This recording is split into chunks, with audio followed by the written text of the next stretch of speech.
Hello everybody. In this video, me and my girlfriend are going to show you guys how you can train your legs with no space, no equipment and whatsoever. So there's no corona excuse for anybody out there. We suggest you to do this exercise 5 sets, 30 seconds on, 30 seconds off, about 2-3 sets, depends on how you feel, and 2-3 minutes rest in between sets. Alright, so let's get started. The first exercise is also the most basic exercise. Most of you probably heard of it before. It's called squats. As you can see, we don't have any weights here. So we can do a lot more repetitions than we would do in a classic gym. Make sure that you keep your feet pointing forward. This goes for every single exercise that we're going to go through. And don't let the upper body go up and down. Make sure that the shoulders stay in the same position and they're not popping up when you go up. So here's the next one. Body weight transfer. Smoothly and slowly go from side to side. Make sure that hips are parallel to the ground as well as your shoulders. And once you get entirely over to one side, you should be able to lift up the opposite leg. You don't necessarily have to do it, but it's just a good way to check that you got the entire body weight moved all the way out to the side. Again, make sure the feet are pointing forward, and so is the upper body. The skating steps. Here we put a little more movement into it. There's different levels of doing this. Some do it more dynamically, and some do it more statically. But the most important thing is that you lean with the hip. So as soon as you create sideways movement, it's the hip pulling you in that direction, the body weight, and not the foot trying to reach out. Here's another classic, the one leg squat. Don't let those knees get loose and wobbly. Make sure to keep them aligned. Should be possible to draw a straight line from shoulder to knee to toe at all time. Same way as with the normal squats. There's no reason for the upper body to go up and down. This is just going to make you lose some of that power momentum that you create at the bottom. A good way to check that you're getting low enough is that you should almost be able to feel the knee of the hanging leg touch the angle of the opposite leg as you go down.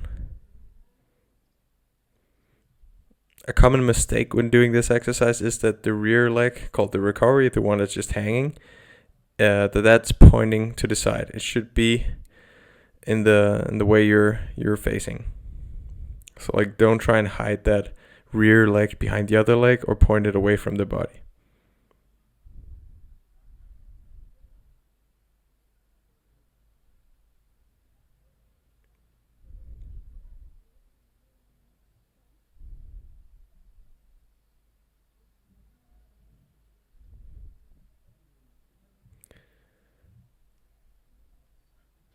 So this exercise, you got to make sure you do them both legs, of course.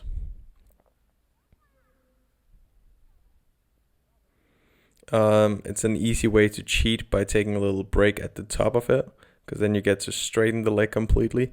Way to avoid this easily is to never allow yourself to actually stand up entirely. So always keep the knee just a tiny bit bended.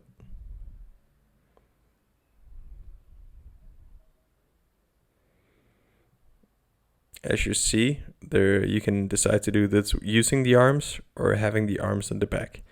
The most important thing here is whether you do one or the other, that you have them in control, so they're not just hanging around. They'll either be placed on the back or in a movement that is coordinated with the movement of your legs. You can always double check that you have the upper body in the right position. If you look ahead through your eyebrows, it should be possible to look forward. It's always a good idea to do this in front of your mirror, in a mirror. If you have the opportunity to do that, then you can check your technique and make sure you do everything correctly. So here's the push and squat. This is actually a combination of two of the previous exercises. So you do the skating imitation push to the side, and then you do a single leg squat upwards. Try and see if you can keep that energy that you get from going down from the tall position into the push to the side. And make sure that you actually get down before you start to fall to the side. And here is the final exercise, baby steps. Super smooth, slow steps, very controlled.